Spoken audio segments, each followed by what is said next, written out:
بسم اللہ الرحمن الرحیم رب اشرح لی صدری ویسر لی امری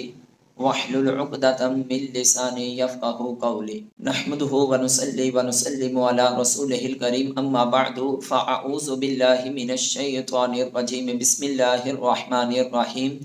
خیرکم من تعلم القرآن وعلمہ الناس الصلاة والسلام علیکہ سیدی یا رسول اللہ وعلا آلکہ واصحابکہ سیدی یا حبیب اللہ۔ اللہ تبارک و تعالی جل جلالہ اور اس کے محبوب علیہ السلام کے خاص فضل و کرم سے ایک مرتبہ پھر ہم کو الفوز الکبیر فی اصول التفسیر کے حوالہ سے گفتگو کرنے کی اللہ کی ذات نے توفیق عطا فرمائی۔ اللہ تعالیٰ کی بارگاہ میں دعا ہے کہ میری زبان پر کلمات حق جاری فرمائیں، ہر طرح کی آمدن سہون غلطیوں سے نسیان سے اللہ کی ذات محفوظ فرمائے۔ الفوز الکبیر فی اصول تفسیر کا سبق نمبر 4 پڑھیں گے، جو کہ الباب الاول فی بیان علوم الخمسہ سے شروع کریں گے۔ الباب الاول فی بیان علوم الخمسہ التي يدل عليها القرآن العظیم نصا ليعلم ان معانی القرآن المنصوصة لا تخرج عن خمسة العلوم۔ پہلا باب علوم خمسہ کے بیان میں، وہ علوم خمسہ جن پر قرآن مجید صراحتاً وضاحت کے ساتھ دلالت کرتا ہے۔ لِيُعْلَمَ أَنَّ مَعَانِي الْقُرْآنِ، تاکہ قرآن کریم کے معانی المنصوصہ جو صراحتاً قرآن کریم کے معنی ہیں، جو قرآن کریم کے وضاحتاً معنی ہیں، جتنے بھی معنی ہیں، تاکہ ان کے بارے میں علم ہو جائے کہ یہ علوم خمسہ سے باہر نہیں ہے۔ علوم خمسہ میں سے پہلا علم علم الاحکام ہے۔ علم الاحکام وہی الواجب والمندوب والمباح والمکروہ والحرام سواء كانت من قسم العبادات او من قسم المعاملات او من تدبیر المنزل او من السیاست المدنیۃ وتفصیل هذا العلم منوط بذمۃ الفقیہ۔ علم الاحکام، علم کا معنی جاننا، احکام حکم کی جمع ہے کہ اللہ تبارک و تعالی جل جلالہ نے اپنی پاک مقدس کتاب میں اپنی مخلوق کے بارے میں انسانوں کے لیے بہت زیادہ احکامات کو نازل فرمایا، اور وہ احکامات کی مختلف حیثیت ہیں۔ بعض واجب ہیں، بعض مستحب ہیں، بعض مباح ہیں، بعض مکروہ ہیں اور بعض حرام ہیں، کہ جس کو عبارت میں اس طرح ذکر کیا، وہی الواجب والمندوب والمباح والمکروہ والحرام۔ اللہ تعالیٰ کے احکام قرآن مجید میں بعض جگہ وجوب کی حیثیت رکھتے ہیں، بعض جگہ مستحب ہونے کی حیثیت رکھتے ہیں، بعض جگہ مباح ہونے کی حیثیت رکھتے ہیں، اور بعض جگہ مکروہ اور بعض جگہ حرام ہونے کی حیثیت رکھتے ہیں۔ سواء كانت من قسم العبادات معاملات تدبیر المنزل من السیاست المدنیہ۔ شاہ ولی اللہ محدث دہلوی رحمۃ اللہ تعالی علیہ، واجب، مندوب، مباح، مکروہ اور حرام چیزوں کا تعلق یا تو عبادات کے ساتھ ہوگا، یا تو معاملات کے ساتھ ہوگا، یا تدبیر منزل کے ساتھ ہوگا، یا سیاست مدینہ کے ساتھ ہوگا۔ انسان کی جو اجمالی طور پر زندگی ہے، زندگی کے اندر انسان کے جو معاملات ہیں وہ تقریباً ان 4 چیزوں میں ہی پائے جاتے ہیں۔ اجمالی طور پر انہوں نے بیان کیا، سواء كانت من قسم العبادات، برابر ہے کہ وہ وجوب، مندوب، مباح، مکروہ، حرام ان کا تعلق عبادات میں سے ہو۔ یعنی بتانا یہ مقصود ہے، بعض جگہ عبادت کے اندر چیزیں واجب ہونے کی حیثیت رکھتی ہیں، بعض جگہ سنت ہونے کی، بعض جگہ مستحب ہونے کی، بعض جگہ مباح ہونے کی، اور بعض عبادات میں ایسے بھی معاملات ہیں کہ ان کو مکروہ قرار دیا ہے، اور عبادات کے اندر بعض ایسے بھی معاملات اللہ کی ذات نے قرآن میں ذکر فرمائے جس کو اللہ کی ذات نے حرام قرار دیا۔ او من قسم المعاملات، معاملات عمل سے ہے، عمل کہتے ہیں کام کو۔ کبھی انسان ایک دوسرے کے ساتھ عمل کرتا ہے، کام کرتا ہے، ایک آدمی دوسرے آدمی کو چیز دیتا ہے اور دوسرا اس سے لیتا ہے، اور بسا اوقات یہ چیز دینا اور لینا واجب ہوتا ہے، بسا اوقات اس کا حکم مستحب کے اندر آتا ہے، بسا اوقات اس کا حکم مباح، مکروہ اور حرام کے اندر بھی شامل ہوتا ہے۔ بسا اوقات انسان زندگی میں ایک دوسرے کے ساتھ تعاون کرتا ہے، اور یہ تعاون کرنا بعض اوقات انسان کے لیے واجب کی حیثیت رکھتا ہے، بعض اوقات مستحب، بعض اوقات مباح، بعض جگہ یہ مکروہ اور بعض جگہ حرام ہونے کی حیثیت بھی رکھتا ہے۔ اور اسی طرح کاروباری معاملات میں جو انسان کا تعلق معیشت کے ساتھ ہے، اس کے اندر بھی کچھ احکام ایسے ہیں کہ جن کا تعلق وجوب کے ساتھ، مستحب کے ساتھ، مباح کے ساتھ، مکروہ کے ساتھ، حرام کے ساتھ وغیرہ وغیرہ ہے۔ یعنی یہ آپس کے معاملات، ان کو بھی اللہ کی ذات نے قرآن مجید میں بہت وضاحت کے ساتھ ذکر فرمایا۔ اور اسی طرح من تدبیر المنزل بولا، تدبیر منزل سے معاملات یہ ہے کہ انسان کی گھریلو زندگی، آئلی زندگی، انسان کے اپنی بیوی کے ساتھ، اپنی اولاد کے ساتھ، اپنے والدین کے ساتھ، اپنے بہن بھائیوں کے ساتھ، اپنے رشتہ داروں کے ساتھ، محلے داروں کے ساتھ، یعنی کہ ان کے ساتھ ان کی زندگی کیسی گزرنی چاہیے، ان میں ایک دوسرے کے حقوق کیا ہیں، اور ان میں جو ایک دوسرے کے حقوق بتائے گئے، بعض حقوق وجوب کی حیثیت رکھتے ہیں، بعض مستحب کی، بعض مباح ہونے کی، بعض مکروہ اور بعض حرام ہونے کی بھی حیثیت رکھتے ہیں۔ اور اسی طرح فرمایا من السیاست المدنیہ، سیاست مدنیہ سے مراد ایک شہر والوں کا دوسرے شہر والوں کے ساتھ، ایک ملک والوں کا دوسرے ملک والوں کے ساتھ آپس میں ربط و تعلق جو ہے، اس کی قرآن مجید میں واضح طور پر اللہ تعالیٰ کی ذات نے وضاحت فرمائی کہ کب ایک ملک والوں کا دوسرے ملک والوں کے ساتھ تعلق اور ربط رکھنا واجب ہے، کب مستحب، کب مباح، کب مکروہ، کب حرام ہے۔ یہ تمام کی تمام چیزیں جس کے اندر حلت اور حرمت کا تعلق ہے، یہی اصل میں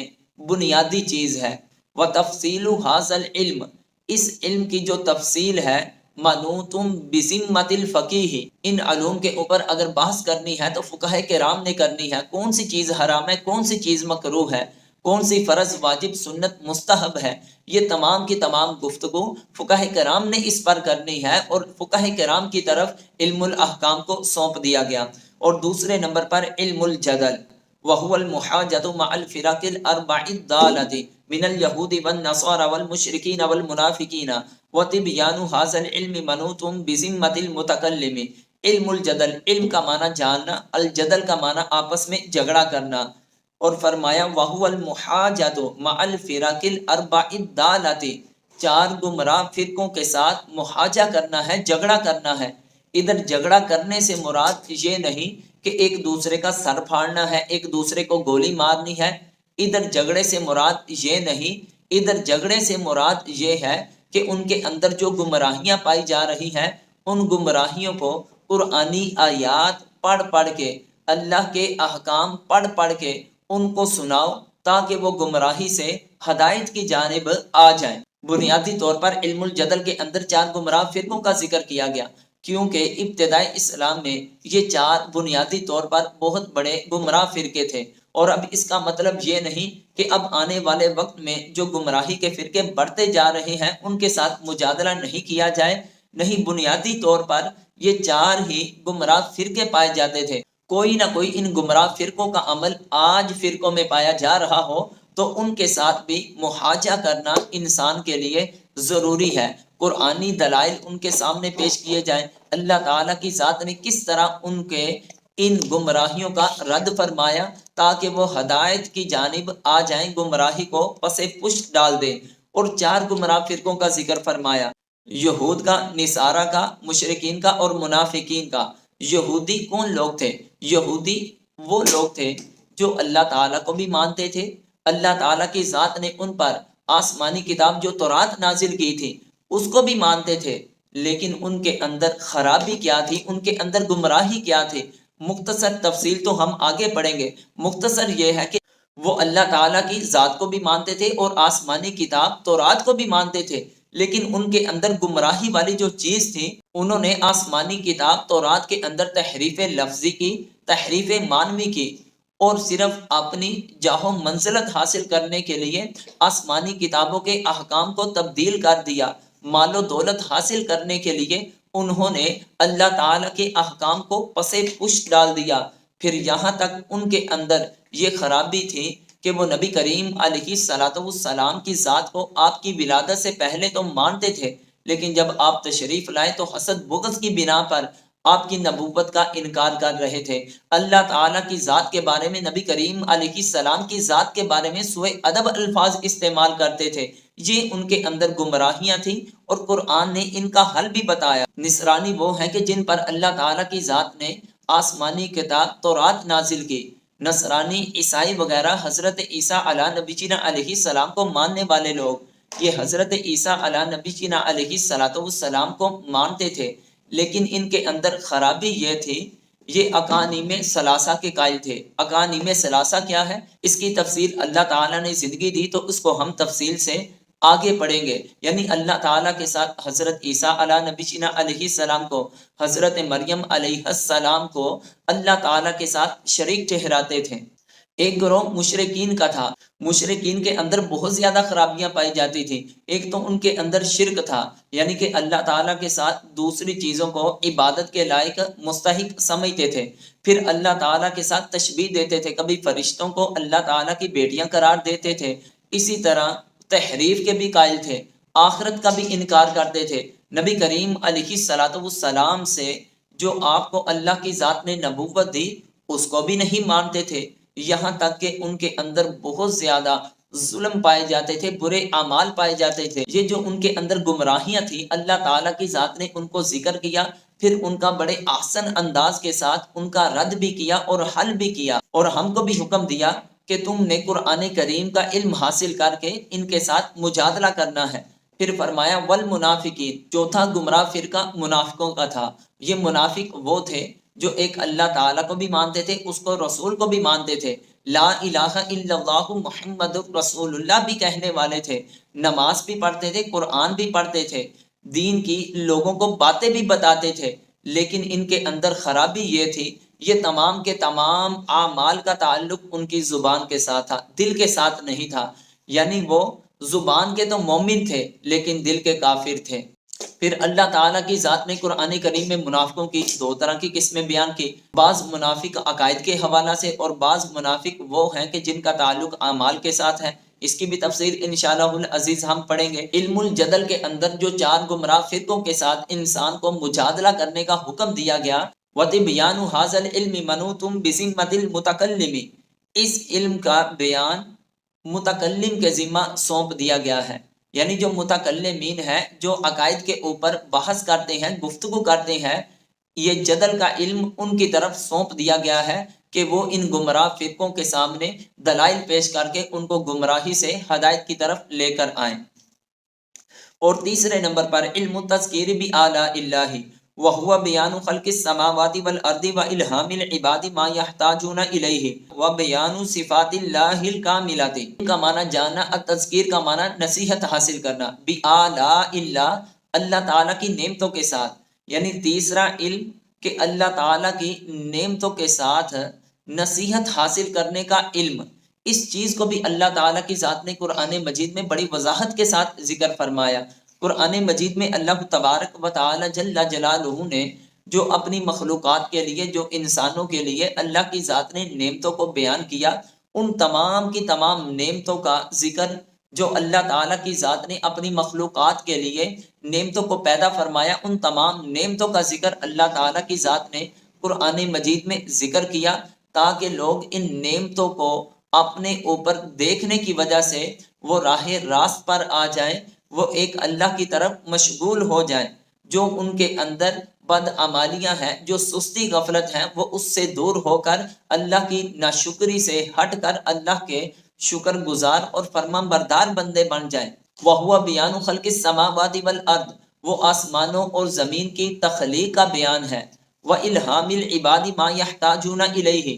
بندوں کو جن کاموں کی طرف محتاجی ہوتی تھی، ان کاموں کا اللہ تعالیٰ کی ذات نے بندوں کے دل و دماغ میں ان باتوں کو ڈال دیا، ان باتوں کو پیوست کر دیا۔ وَبِيَانُ صِفَاتِ اللَّهِ الْكَامِلَةِ، علم تذکیر بِآلاء اللہ کے اندر اللہ تعالیٰ کی صفات کو بھی وضاحت کے ساتھ بیان کیا۔ یعنی قرآن مجید میں اللہ تعالیٰ کی صفات کا بیان اور بندوں کو جن چیزوں کی محتاجی ہے، ان چیزوں کا بھی الہام اللہ تعالیٰ کی ذات نے ان کے دل و دماغ میں کر دیا۔ پھر آسمانوں اور زمین کی تخلیق کا بیان، پھر انسان کے اندر اللہ تعالیٰ کی ذات نے اس کی کس طرح تخلیق فرمائی، یہ درخت کی کس طرح اللہ کی ذات نے تخلیق فرمائی، یہ تمام کی تمام نعمتیں جو ہے یہ اللہ تعالیٰ کی ذات نے قرآن مجید میں ذکر کی۔ پھر چوتھے نمبر پر علم التذکیر بایام اللہ، علم کا معنی جاننا، التذکیر کا معنی نصیحت حاصل کرنا۔ بِأَيَّامِ اللہ، اللہ تعالیٰ کے ایام، ایام یوم کی جمع ہے، وَهُوَ بِيَانُ الْوَقَائِعِ الَّتِي أَحْدَثَهَا اللَّهُ سُبْحَانَهُ وَتَعَالَى مِنْ قَبِيلِ تَنْعِيمِ الْمُطِيعِينَ وَتَعْذِيبِ الْمُجْرِمِينَ، جو اللہ سبحانہ و تعالی نے اپنے فرما بردار بندوں کے لیے نعمتیں عطا کی، اور نافرمان بندوں کو اللہ تعالیٰ کی ذات نے کس طرح عذاب میں مبتلا کیا، ان تمام کی تمام چیزوں کا ذکر اللہ تبارک و تعالی جل جلالہ نے قرآن مجید میں کیا۔ جس طرح کہ نوح علیہ السلام، یعنی کہ ان کو جو ماننے والے تھے، اللہ تعالیٰ کی ذات نے ان کو کس طرح اتنے بڑے عذاب سے بچا لیا، اور جو نافرمان تھے ان کو کس طرح اللہ کی ذات نے غرق کر دیا۔ حضرت ہود علی نبینا علیہ السلام کو عاد کی طرف بھیجا گیا، وَإِلَىٰ ثَمُودَ أَخَاهُمْ صَالِحًا، حضرت صالح علیہ السلام کو سمود کی طرف بھیجا گیا۔ اسی طرح قوم لوط کا ذکر ہے، یعنی وہ لوگ کہ جنہوں نے اللہ تعالیٰ کی نافرمانیاں کی، اللہ تعالیٰ نے کس طرح ان کو عذاب دے کر ہلاک کیا، اور جنہوں نے اللہ تعالیٰ کی فرمان برداری کی، اللہ تعالیٰ نے ان کو کیسی کیسی نعمتوں سے نوازا۔ جس طرح کہ حضرت ابراہیم علی نبینا علیہ السلام اور نمرود کا واقعہ ہے، حضرت موسیٰ علی نبینا علیہ السلام اور فرعون کا واقعہ ہے۔ یہ انسان کو نصیحت حاصل کرنے کے لیے، اللہ تعالیٰ کا شکر گزار بندہ بننے کے لیے، اس کی نافرمانیوں سے باز آنے کے لیے، اگر انسان ان واقعات کے اوپر غور و فکر کرے گا تو یقینی طور پر وہ بندہ اپنے رب کا مشکور ہوگا، اس کی نافرمانیوں سے باز آ جائے گا۔ اور 5ویں نمبر پر علم التذکیر بالموت وما بعدہ، موت اور موت کے بعد والے جتنے بھی مراحل ہیں، ان مراحل کو ذکر کر کے انسان کو نصیحت کرنا، یعنی من الحشر والنشر والحساب والمیزان والجنت والنار۔ من الحشر، حشر کا معنی جمع کرنا، نشر کا معنی قبروں سے اٹھانا، والحساب پھر قیامت کے دن ان کا حساب ہونا، والمیزان نامہ اعمال کا تولا جانا، والجنہ والنار یعنی جنت اور دوزخ کا ذکر اللہ تعالیٰ کی ذات نے قرآن مجید میں کثرت کے ساتھ کیا، یعنی کہ مرنے کا، پھر مرنے کے بعد انسان کے ساتھ کیا کیا معاملات گزریں گے، وہ پل صراط سے کیسے گزرے گا، جہنمیوں کے ساتھ کیسا سلوک کیا جائے گا، جنتیوں کے ساتھ کیسا سلوک کیا جائے گا، ان تمام چیزوں کا ذکر اللہ تبارک و تعالی جل جلالہ نے قرآن مجید فرقان حمید کے اندر کیا۔ پھر آگے فرماتے ہیں وَتَفْصِيلُ هَذِهِ الْعُلُومِ الثَّلَاثَةِ وَذِكْرُ الْأَحَادِيثِ وَالْآثَارِ يُرْجَعُ إِلَى الْوَاعِظِ الْمُذَكَّرِ، ان تینوں علوم کو، یعنی علم التذکیر بآلاء اللہ، علم التذکیر بأیام اللہ، علم التذکیر بالموت وما بعدہ، یہ تینوں علوم اور وہ احادیث اور آثار جن کا تعلق ان تین علوم کے ساتھ ہے، وہ تمام کے تمام علوم اور احادیث کو واعظ و نصیحت کرنے، واعظ اور مذکر یعنی واعظ و نصیحت کرنے والے کی طرف سونپ دیا گیا ہے کہ وہ لوگوں کو تبلیغ کریں، وہ قرآن کی ان آیات کے ساتھ، وہ احادیث کے ساتھ، وہ خبروں کے ساتھ لوگوں کے باطن کی صفائی کریں، ان تک اللہ اور اس کے رسول کا پیغام پہنچائیں۔ یعنی کہ یہ 5 علوم خمسہ تھے جن کا آپ کے سامنے اختصار کے ساتھ ذکر کیا۔ اللہ تعالیٰ کی بارگاہ میں دعا ہے کہ وہ ہم سب کو اپنی پاک مقدس کتاب قرآن مجید فرقان حمید کی فہم عطا فرمائے۔ واللہ اعلم ورسولہ۔